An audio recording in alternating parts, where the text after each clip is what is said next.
皆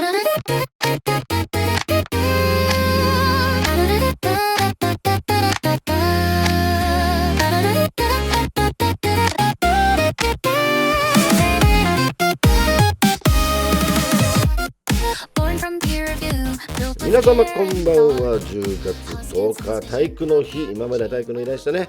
Welcome back to Cardano Radio ということで、皆さん先週すごかったですよね。Bigpeyペイトンさんゲストに来ていただいて、そしてね10月の7日は本当テックミーティングが東京だって、その前4日ですかね、この放送の、翌日はね大阪でもありましたし、いろんな前おじのイベントとか本当に、アシアラジオでねカルダノオリエンテッドの番組ができていることがもう本当にね、幸せです。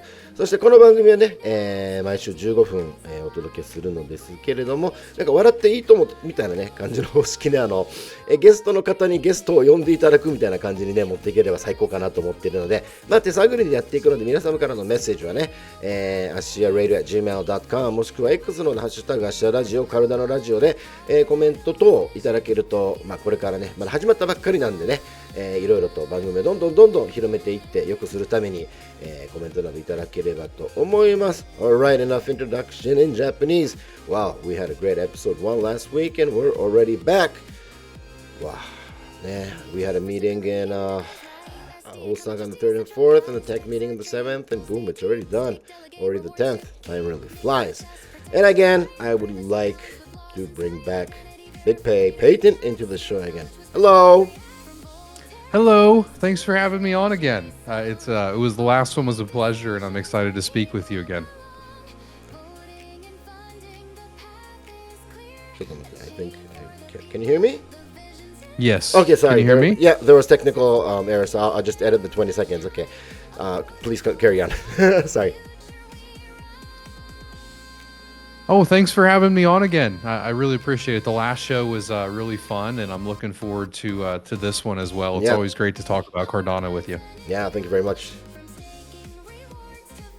So basically, we wrapped up with, we talked a bit about Midnight and Catalyst and about the tech meetings. And, I was thinking, since we mentioned about Midnight last week, so, maybe it might be great to dive in a little bit deeper with your, skills and knowledge and teach us a little bit.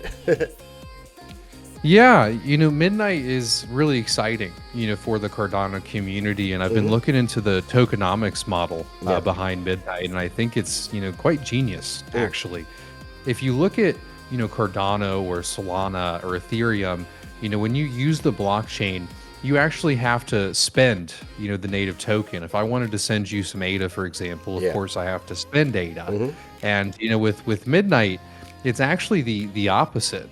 So you have the night token on Midnight, which you can get through the airdrop. You can claim that now, with your ADA. Yeah.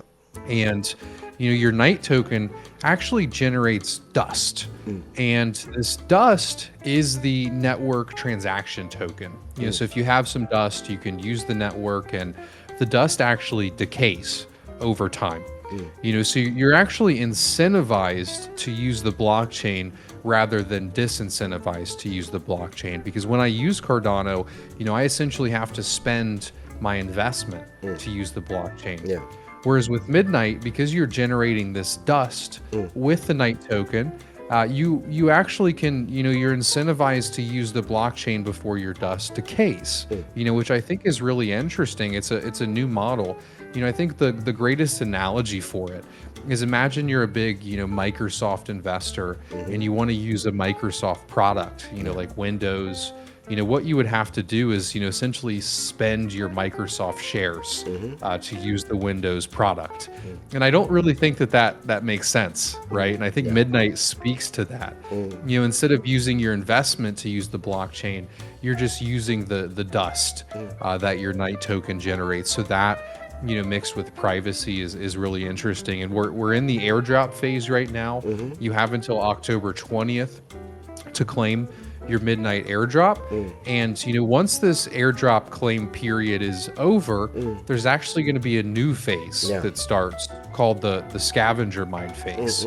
And from my understanding, you're going to be able to mine the night token directly from your computer or your mobile phone to earn night.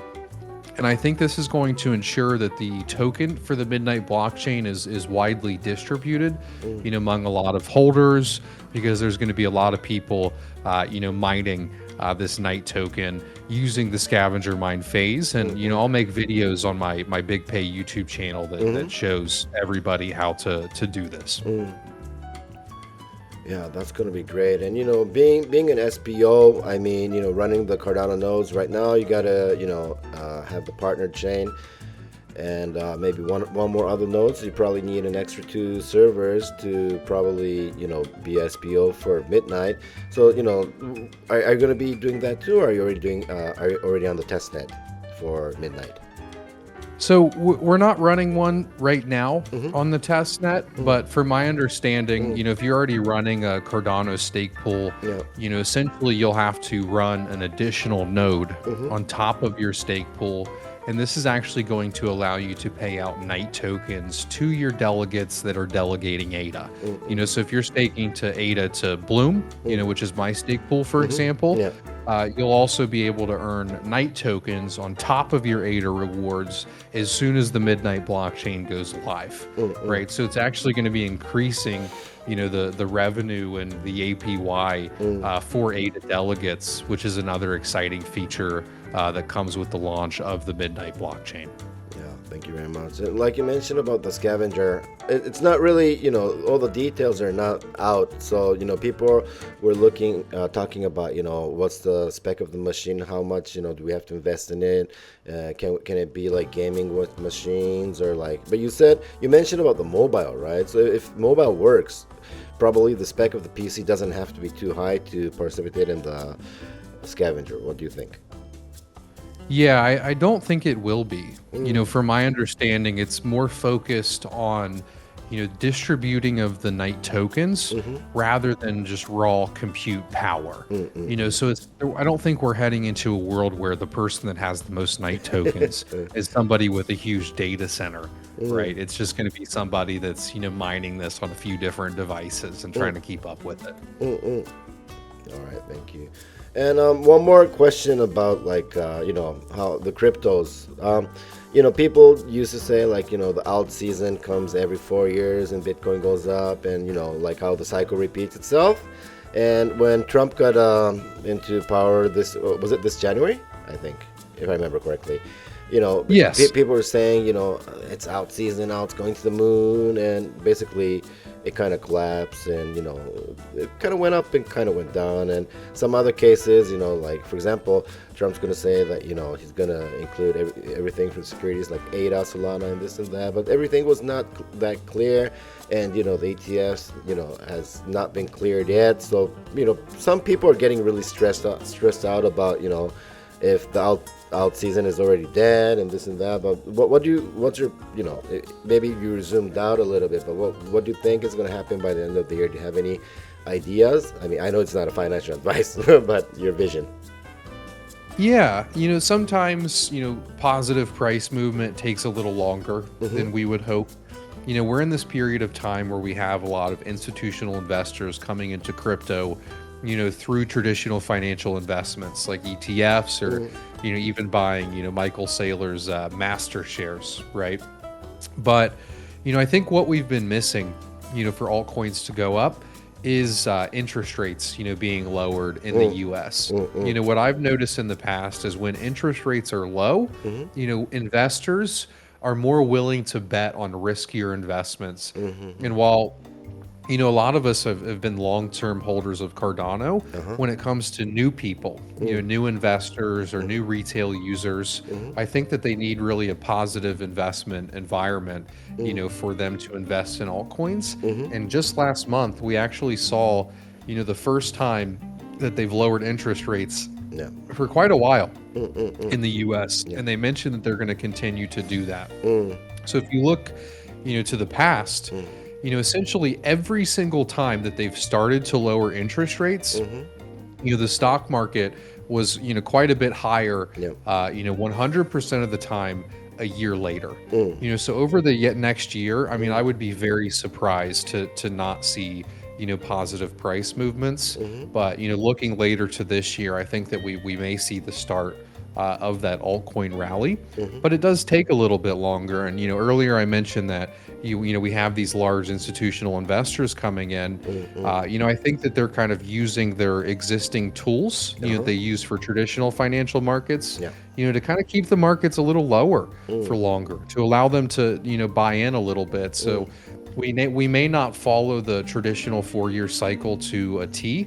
It may be a bit different, just from these, larger investors kind of, manipulating the market a little bit in their benefit, because the longer they can keep the prices down, the more opportunity they have to, pick up more of these assets before the next big run. Okay, thank you very much. And, you mentioned a little bit of taxes too, so I would like to ask you another question out of that. But people, it's still rumored, but people still believe US based altcoins or crypto in general could be tax free. Do you think that would ever happen? To me, every time that politicians run, they mention a few things that almost seem impossible to me, and then I think that may be one of them. I imagine, so they actually ran on this idea too of no tax for tips in America. In America, we have a huge tipping culture. Yeah. When you go out to eat and you spend, maybe $50 on a dinner, you're usually tipping the waitress, maybe another $20. And they ran on the idea of there being no taxes on tips for the waitresses, which I wasn't against that at all. So they signed that into law recently in the US. And what the law states is that servers are allowed to write off $25,000 of taxes. So when it comes to US made crypto, if something is signed into law, I think it'll be similar to that. It'll be up to $25,000 or up to $50,000. So, I don't think that there'll be no taxes on all of crypto investments, made in America, but there'll probably be a smaller, kind of more reasonable tax write-off for crypto investors, given that they passed that law, if that makes sense. Kind of a maximum amount. Yeah, that makes a lot of sense. Yeah, thanks for your info. I mean, in Japan, we're basically maybe 15 years behind if we come to talking about cryptos. I mean, for stocks, there's about 25% or 30% on tax, but right now at the moment it's about, I don't know, it could be 55 to 60% depending on the case. And they're finally slowly but surely starting to work on how to revise everything, and they're saying they're going to start talking from 2026, which is already too late. But hopefully, what I think is they're going to cut down the rate to maybe maximum 25% by 2027 if we're lucky. So I hope the rates get cut a little bit more so we can get more investors in Japan as well. Because I mean, if you make a lot of revenue out of the cryptos, and if they take 60%, then it's kind of worthless. So I hope that changes. And I mean, looking at Thailand and some other Asian countries, and they actually have not tax haven, but for crypto, no tax at the moment. And Korea is also moving on that too. So I mean, Japan should follow, and if it's like one of the leader countries in Asia, they should also be heading the crypto side as well. That's what I think in this part of the world. So how do Japanese investors deal with that large tax? Are they more likely to hold on to their assets long term, because of that tax, or are some of these investors kind of leaving Japan and going to some of these more tax-friendly environments? Well, actually, some of the investors, they do move, for example, like Dubai and stuff like that, and even Singapore is a little bit cheaper, and even Thailand. And I've seen a couple of my friends, they actually moved because the taxes were not that good in Japan. But however, even if you buy it and if you keep it, you don't get taxed for that, right? So once you convert it into money, of course you get taxed. But if I'm not wrong, and if nothing changed in the last few months, up to like $2,000 a month, you can move it and you won't get taxed. That's like the way they do it in Japan. That's probably a fair amount, but it's not too easy to invest. Like, for example, let's say somebody spends like 100K and let's say ADA goes up like 5 times the day after tomorrow, and they want to sell it, and if they lose 60%, that's kind of ridiculous, right? Yeah.